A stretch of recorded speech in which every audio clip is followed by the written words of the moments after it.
السلام عليكم ورحمة الله وبركاته. مقعيقو خضر سلاد مدحي وحان جوا ودن كان مريكنكا كارهان مقالة كولومبوس اوهايو وحان ورطا هذه وحو محي وانتا تضبدي اوضي قولك انت اسكو السوحيلين وحي اي مانتا امد غير خاتمو لقوه ذو مقلين بان ورطا مركو وهو الرئيسة كراري قرين رورعانتي نمان كان اوضياشا marna G11 sheeganaya marna golaha guurtida sheeganaya G11 waxaanu xaqiiqda dhabtaan ogeyn maalintii xukuumadda Khaatumo baarlamaanka la sameeyay inay warqad qoraal soo qoreen ay yiraahdeen maanta wixii ka dambeeya baarlamaanka iyo xukuumadda ay Khaatumo samaysatay ayaanu ku wareejinay sabab ay maanta intay dib u soo noqdaan yiraahdaan annaga masiirka mas'uuliyadiisii hayna حقيقة دابتها وأهرين خالدان شريعهان هي الدولة هان هي نظام هان بو خالدان وحي شيغانا يا رضيات شوانو احترام بكل احترام أقوي هاندي دقانا ذا سول سناق يعني كسو جيدي غير خاصمو وحادنا مودا عنوك دا كيدي قارن سكول كوتشيرا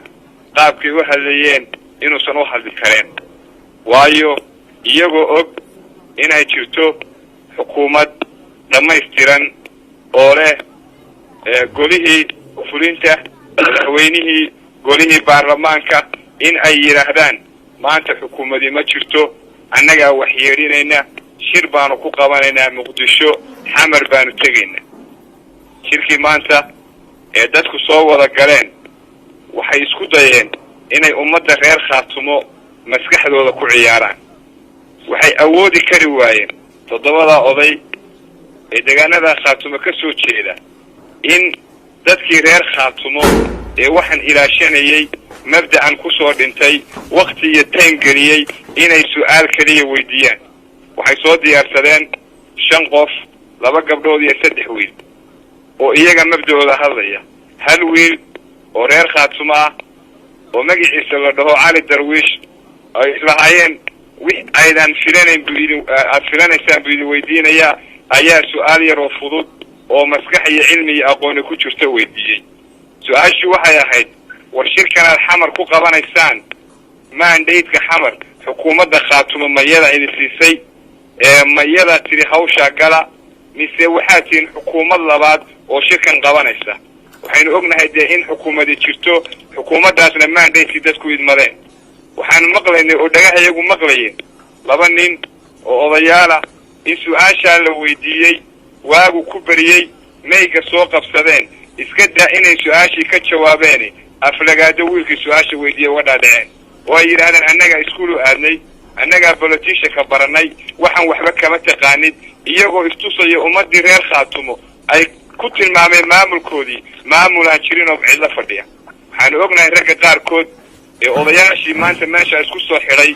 markii shirkii Addis Ababa كوبيا توانك قلب أي صوت صارين صدق كم إذا أي مانت ماشي كوتشرين ومدة ريال خاتم دل يدبت هذا مليون نقطة هذا كونفرنس نقطة إن أوشيجن كوبيا توانك قلب هالك خسوا بحي إن إيجو قعنت وذا كقرن ما أنت ومدة وحي أوشيجين مركي أي لها الليين وحنا ماشي وقترني وحسح معها وخلدن بيهاين ما شرب خلدناين ما أنت يستحسنين ما أنت خلديين وشرب يستحسناين waxaanu ogeyn ragga qaar kamida markii ay North America ku soo noqdeen gaar ahaan magaalada Minnesota inay TV-yada caalamiga la hadleen inay ilaahayeen Professor Ali Khalif Galayr madaxweynaha Khaatumo waa haliyay dalay hawshan uu dabar adeegay arrin culus qabtay maanta wax kale uma baahna nolol fiican buu ku noolaa Mareykan gurigiisu leeg buu ku sii jeedaa mustaqbalkiisu waa dhameystiran yahay ummadan buu dhibaatada ka saaraya waxaan aad iyo aad uga xumahay ninkii shalayta sidaa lahaa maanta inuu madaxweynaha aflagaadeeyo inuu caayo inuu wax kale ku sheego ninkaas isaga dib isu dhageysan doonaan u maleynaya waxa kale hadaladooda kamid ahaa shalayta markay midiyaha ka hadlayeen su'aashii la weydiiyay ee wariyuhu weydiiyay wada hadalada Somaliland iyo Khaatumo haddii Somaliland la israaco la go'o arrimihii Soomaaliya midnimadii Soomaaliya maxaad ka aaminsantiin هذا الكيس واحد كتيري دان تيلا إنه وجوهين مين maantana waxaa ka mid ahay hadalkiisii ninkii shalay saa lahaa dadka waa la jarayaa Somaliland baa lagu shubaya odayaasha kale ee meesha ku jiray way isgaranayaane oday baa wuxuu ku doodayay oo chairmankii shirka xiriirinayay ahaa laascaanood baan tegey hargeysaan tegey waxbaan ku soo arkay halkaasaan tegey wuxuuna ku dhaliilayaa ku eedeynaya madaxweynuhu inuu laascaanood ka dhoofo oo danta dadkiisa iyo deegaankiisa loo idmaday wax u qabto arrintaasi isma waafaqayso iyo SSC Dr. علي عيسى عبدي wuxuu ka mid ahaa G6 waxaynu ogeyn reer khaatumo oo xoreyn iyo mideen ku jira SSC haysta علي عيسى عبدي ragii mabda'an keenay in qoryaha dhulka la dhigo in qalin iyo buug la qaato in wada hadal wax lagu dhameeyo in system iyo nidaam maamul la dhaho loo sameeyo maanta iyadoo laga soo wareegay muddo ku 10 sano Dr. علي عيسى عبدي ummadda reer khaatumo kama filanayn intuu meega soo qabsado inuu yiraahdo midayn iyo xoreyn baynu doonaynaa yaa joojiyay yaa dadka qoryihii ka dhigay yaa wixii ay u halgamayeen iyo halgankoodii iyo niyadoodii kacsaneed dhulka ka dhigay waxaynu ognahay Dr. علي عيسى عبدي waa aqoonyahan ka soo jeeda reer khaatumo gobolada Sool Sanaag iyo Cayn xushmad iyo ixtiraam dadkan ka mudan waxaynu ognahay wada hadalladan khaatumo iyo Somaliland ninka keenay maskaxdii ka dambeysay in Somaliland la hadlo inuu ahaa Dr. علي عيسى عبدي in waqti ku dhow 6 ama 7 jeer inuu kula hadlay wasiirada Somaliland Addis Ababa xarunta uu ka degan yahay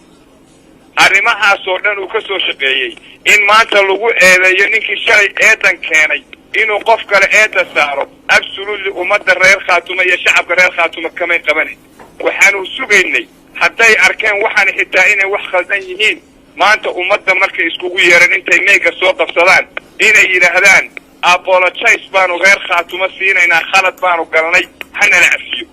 markaas waxay ummadda u sheegayaan inay u sheegaan iyagoo dadkan iyo deegaankan dambi ka galay oo ummaddan jaafeeyay inay maanta haddana yiraahdaan sidaan sameeynayna shalay baanu idin baranay maantana waanu idin baranay shalay iyo maanta waxaad kala tihiinna waanu idin baranay ummadda reer khaatumo waqti badan iyo time badan idinku lus garayn mayso